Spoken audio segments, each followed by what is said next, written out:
ইকবাল যখন নাকি কথা বলছিলাম দুই ফ্রেন্ড একসাথে, তখন ইকবাল বলল যে এরকম কিছু করলে কিরকম হয়।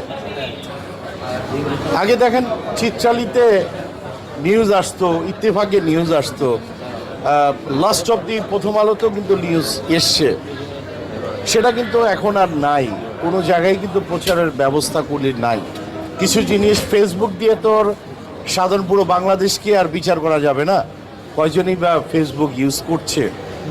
আর সেক্ষেত্রে যে কাজটি হয়েছে এটা একটা অসাধারণ কাজ।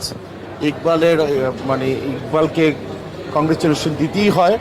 আর ডেড বডি অসাধারণ একটি মানে কমার্শিয়াল ছবি হয়েছে, হরর মুভি। এটাকে আমি অনেক পজিটিভলি নেই, পজিটিভ মাইন্ডে থাকা উচিত। এটা কোনো গেট আপ টেট আপের কোনো কিছু না।